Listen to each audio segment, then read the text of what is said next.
itu kan dibuat fitnah, enak-enak, tenang-tenang dimunculkan, sudah.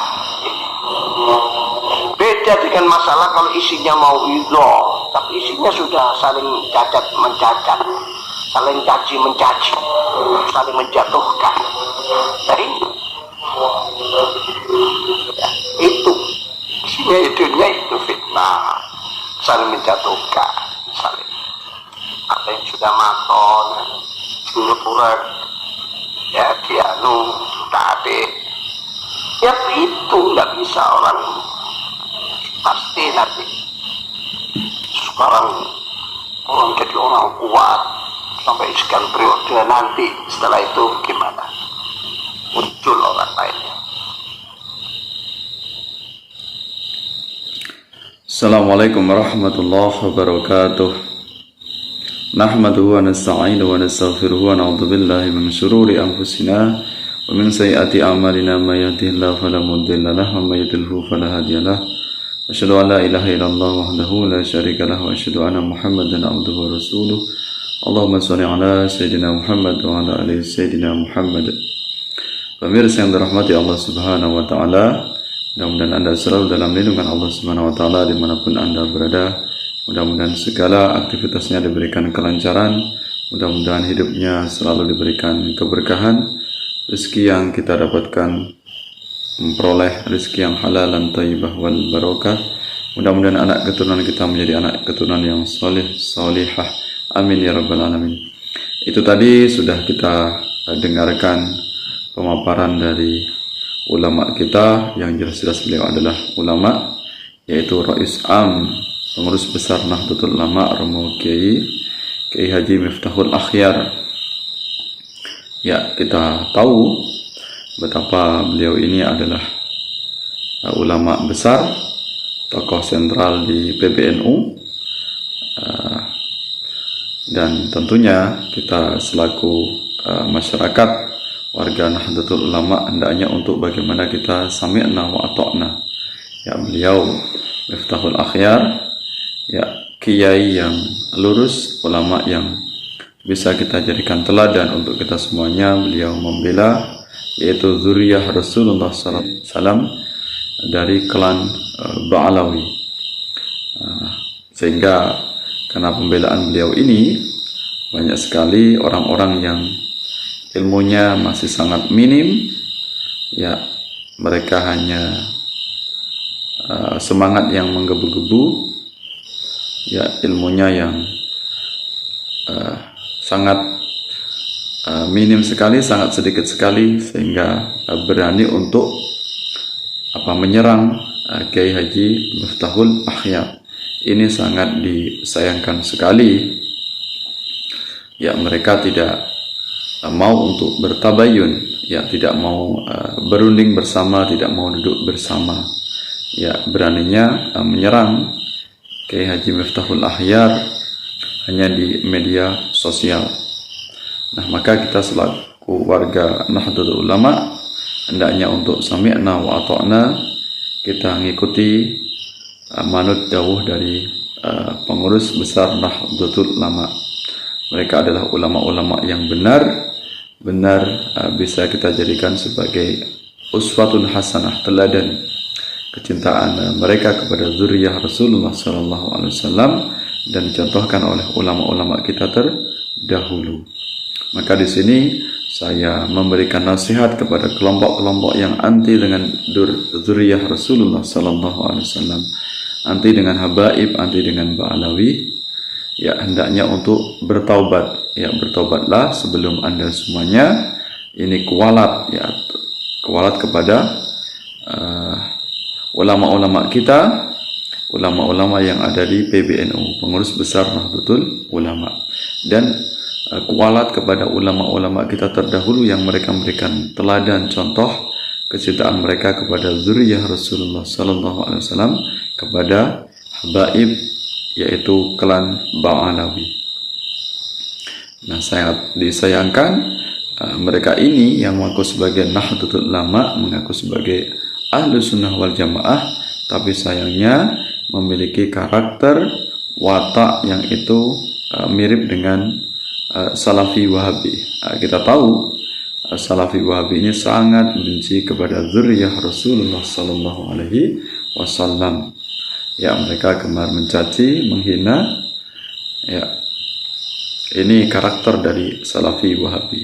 Jangan sampai kita yang mengaku sebagai Nahdlatul Ulama, mengaku sebagai Ahlus Sunnah wal Jamaah, mewarisi dari karakter Salafi Wahabi yang mencaci maki zuriyah Rasulullah Sallallahu Alaihi Wasallam. Masih kurang apa lagi?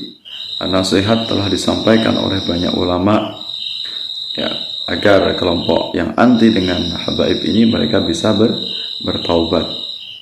Ya, bahkan mereka ini saking ekstrimnya, saking tidak hormatnya kepada pengurus besar Nahdlatul Ulama, mereka hendak untuk memakzulkan, ya, ingin mengobrak-abrik kepengurusan Nahdlatul Ulama. Ya, ingin mengganti atau menurunkan Rois Am Kiai Haji Miftahul Akhyar hanya karena tidak mau mengikuti selera hawa nafsu mereka. Nah, ini maka alhamdulillah ulama-ulama kita, ulama-ulama sepuh, warasatul anbiya, ulama yang bisa kita jadikan teladan, mereka selalu diberikan kesabaran untuk membimbing, mengayomi, memberikan petuahnya, memberikan contoh yang baik, kecintaan mereka kepada zuriyah Rasulullah Sallallahu Alaihi Wasallam. Nah, ini nasihat saya sesama warga Nahdlatul Ulama, sesama warga Ahlus Sunnah wal Jamaah, yang kita semuanya adalah bukan Wahabi, hendaknya untuk bertaubat, mengecam, menghina, memprotes pengurus besar Nahdlatul Ulama, memprotes ulama-ulama kita yang mereka secara sah menahkodai Nahdlatul Ulama di kepengurusan PBNU. Kita hormati apa yang menjadi keputusan beliau-beliau. Ya, kita hendaknya untuk menderek dawuh, jangan sampai kemudian su'ul adab. Ya, kita tahu bagaimana celakanya sebagai seorang santri yang kita dididik di pesantren. Kita diajarkan adab yang luar biasa. Ya, Nahdlatul Ulama, santri-santrinya diajarkan dengan adab, bagaimana penghormatan kita, memuliakan guru-guru kita, ulama kita. Nah, jangan sampai hanya bermodalkan karena ilmu yang sangat minim, merasa lebih hebat, merasa lebih canggih, merasa lebih ampuh dibandingkan ulama-ulama sepuh, ulama-ulama yang ada di PBNU. Jangan sampai Anda semuanya yang mengecam kepengurusan PBNU, mencela Kiai Haji Miftahul Akhyar, atau mencela para habaib, mencela ulama-ulama kita semuanya, jangan sampai Anda nanti su'ul adab sehingga Anda kualat. Ya, ini dalam tradisi Nahdlatul Ulama kita masih percaya dengan adanya kualat. Ya, jangan sampai Anda kehilangan adab hanya karena berbeda pendapat. Silakan kalau ingin terus membahas tentang kajian ilmiah, terus membela Kiai Imaduddin, silakan. Tapi jangan sampai Anda kemudian kehilangan akal, kehilangan adab hanya karena membela mati-matian apa yang diperjuangkan oleh Kiai Imaduddin. Ya, nah itu saya saran sesama warga Nahdlatul Ulama. Anda mencintai Wali Songo, silahkan. Saya juga mencintai Wali Songo, juga membela Wali Songo. Tapi kita juga harus adil. Siapa saja yang sudah berperan untuk memperjuangkan Islam di Nusantara ini, terutama yang wilayah luar Jawa, kita tahu peran di sini bukan hanya ulama Wali Songo, tapi juga ulama-ulama yang lain yang mereka adalah non Wali Songo, ya, yang juga punya peran besar, punya andil, termasuk zuriyah Rasulullah Sallallahu Alaihi Wasallam, yaitu habaib Ba'alawi, ya, dalam dakwah di Nusantara. Nah, ini juga ada video nasihat, saran yang sangat baik dari guru kita, dari Buya Yahya, nasihat yang sangat baik yang perlu kita dengarkan kepada kelompok yang anti dengan habaib, mudah-mudahan mereka diberikan insaf, diberikan taubat, ya, diberikan hidayah oleh Allah Subhanahu wa taala, sehingga tidak lagi mencaci maki, menghina dzurriyyah Rasulullah sallallahu alaihi wasallam. Bolehlah kita anti dengan habaib yang akhlaknya buruk, yang amoral, yang bejat. Saya juga seperti itu. Saya juga tidak sepakat dengan habaib yang akhlaknya buruk, dan mereka juga layak diberikan sanksi, dihukum, dan sebagainya. Tapi jangan sampai kita tidak bersikap adil, mengatakan semua habaib buruk, semua habaib ini akhlaknya bejat, kemudian kita benci keseluruhan habaib dzurriyyah Rasulullah sallallahu alaihi wasallam. Mari sama-sama kita simak penjelasan dari guru kita, yaitu Buya Yahya. Harus kita sadari bahwa dzurriyyah Nabi adalah nasab agung, karena bersambung nasab kepada baginda Nabi Sallallahu Alaihi Wasallam melalui Sayyidat Fatimah Zahra.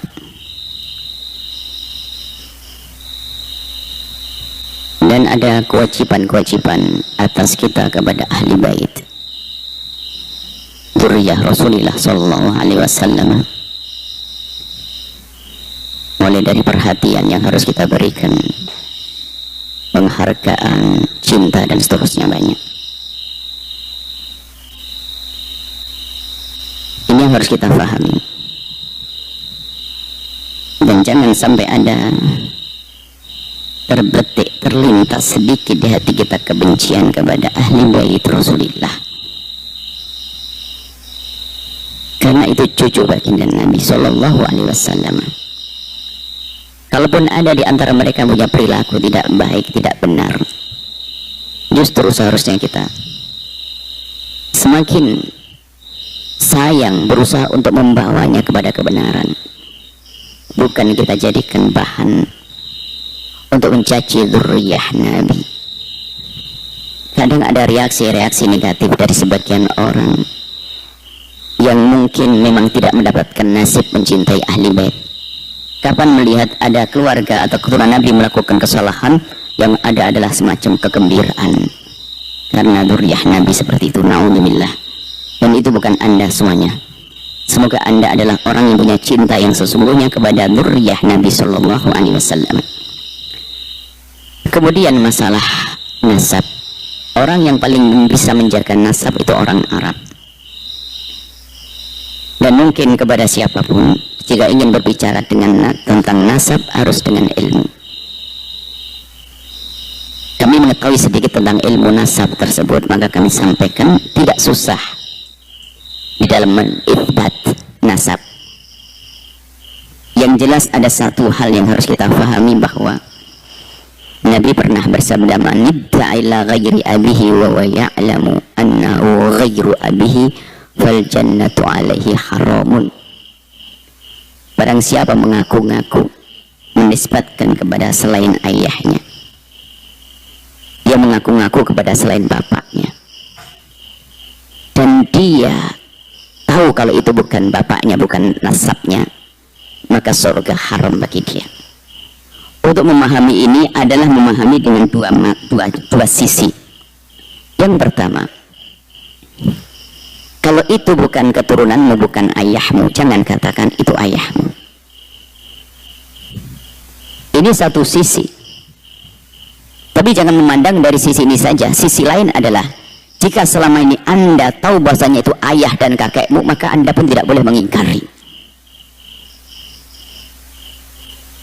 Ingat, maka selama ini orang yang kami ketahui yang punya nasab kepada ahli bait Nabi Muhammad, mereka memang mengetahui seperti itu dari orang-orang sebelumnya. Maka orang seperti juga tidak boleh mengingkari nasabnya, karena memang selama ini yang mereka ketahui adalah nasabnya dari ayahnya, begitu seterusnya sampai baginda Nabi. Jadi memahami hadis tersebut jangan salah. Sisi lain, Anda kalau tidak punya nasab kepada baginda Nabi, jangan mengatakan. Tapi kalau memang selama ini Anda mendengar dari orang tua Anda, dari paman-paman Anda punya nasab, Anda tidak boleh menafikan nasab itu. Tolong pahami agar semua hati-hati. Jika Anda menolak nasabnya seseorang, apalagi dzurriyyah Nabi, jika ternyata itu nasabnya sambung kepada Rasulullah, alangkah besarnya kezaliman kita. Ayo siapapun dari kita, jangan mudah mengatakan, memutus atau menafikan nasab seseorang. Tidak urusan dzurriyyah Nabi saja, nasab seseorang. Bahkan dikatakan, kalau Anda meragukan nasab seseorang, Anda harus mencari bapaknya. Kalau Anda tidak bisa mencari bapaknya, Anda kena hukum qadzaf. Kalau ada seorang bapak dan anak, sudah tahu, orang masyarakat tahu bahasanya itu bapak anak seorang, kamu ini bukan anaknya, saya harus mencari siapa bapaknya. Menuduh orang yang punya nasab dengan nasab yang lain juga dosa besar. Alhamdulillah, sudah kita dengarkan nasihat yang sangat baik sekali, nasihat yang sejuk, nasihat yang mendamaikan untuk kita semuanya. Hendaknya siapapun yang membenci dzurriyyah Rasulullah SAW, hendaknya mereka bisa bertaubat sehingga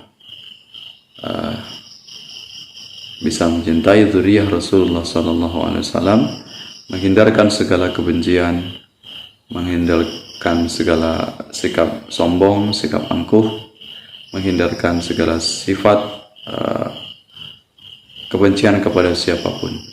Mudah-mudahan apa yang berikan nasihat dari beliau memberikan nasihat untuk kita semuanya, kita bisa mengikuti apa yang menjadi contoh, menjadi teladan, menjadi petunjuk beliau. Mudah-mudahan bermanfaat. Sampai bertemu dalam kesempatan yang lain. Wal afu minkum, maaf atas segala kesalahan. Wallahu muwaffiq ila aqwamit thoriq. Wassalamualaikum warahmatullahi wabarakatuh.